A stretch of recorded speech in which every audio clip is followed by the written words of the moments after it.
Hi guys. Okay, so today what we're going to do is very similar to what we did the previous day. The only difference is instead of working with actual numbers, we're going to work with variables. So what we're going to do, you guys have seen questions that look like this before. We just worked these out yesterday where if we had the sign of cosine inverse of a fraction, like 3 over 5. Alright, in order to work this out, we drew a triangle, we filled in our triangle, we found the missing side with Pythagorean theorem, and then we were able to find the sine ratio. We're going to follow the exact same process here. The only difference is we're working with variables instead. So I'm still going to start by drawing a triangle that fits this problem. So this theta is going to be the answer to cosine inverse of x. So if the cosine of theta is x, that means that the adjacent over the hypotenuse is x. And in order for this to be over something, it has to be x over 1. That means my adjacent is x and my hypotenuse is 1. So then to find my missing side, I'm going to do that the same way. I'm still going to work this out with the Pythagorean theorem. So my missing side, we'll call it a. I know with the Pythagorean theorem that a squared plus my b squared has to equal c squared. And remember, what I'm trying to solve for is not x. I'm trying to solve for that missing side, which we called a. So I'm trying to get a by itself. So I'm going to subtract x squared from both sides. Then the only way to get a by itself is to square root both sides.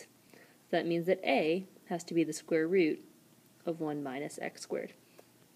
Now that's not my final answer, that's just my missing side, like what I used to do to solve for 5 in that one, or 4 like we just looked at.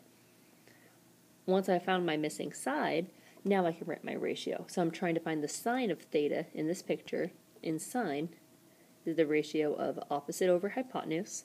My opposite is the square root of 1 minus x squared.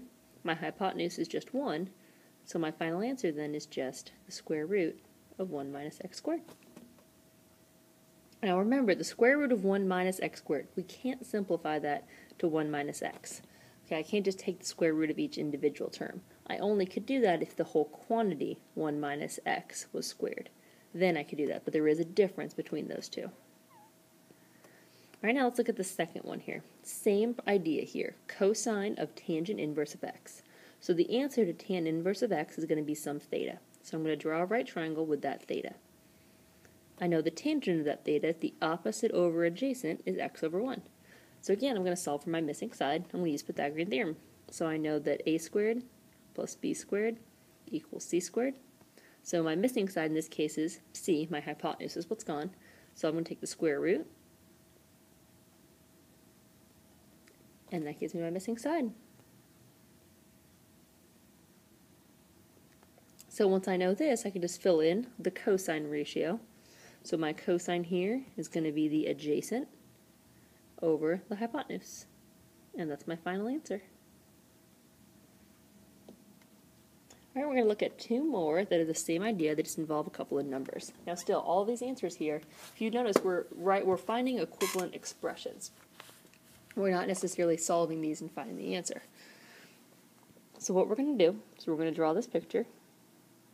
Again, the same way I've been doing. I know the tangent of theta is 3x, which means the opposite over adjacent has to be 3x. So I can do the Pythagorean theorem to find my missing side. And just remember here, I'm squaring all of 3x. So when I actually square that, I'm going to get a 9x squared.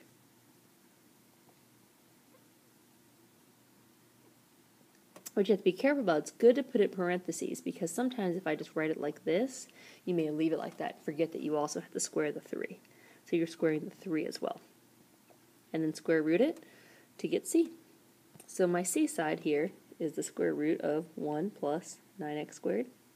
Then all I need to do is find the secant ratio. And secant is the reciprocal of cosine, so that's the ratio of the hypotenuse over the adjacent. My adjacent's 1, and so it's just my hypotenuse, and that's the square root of 1 plus 9x squared.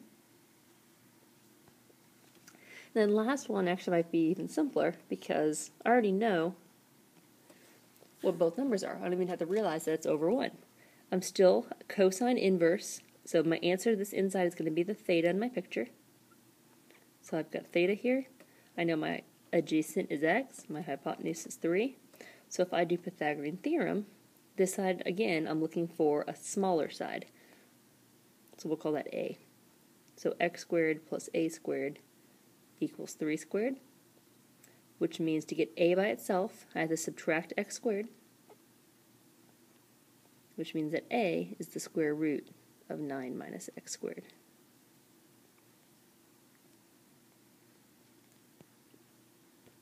So then once I have this, I'm going to find my tangent ratio. So that's my opposite over adjacent. And that's my final answer.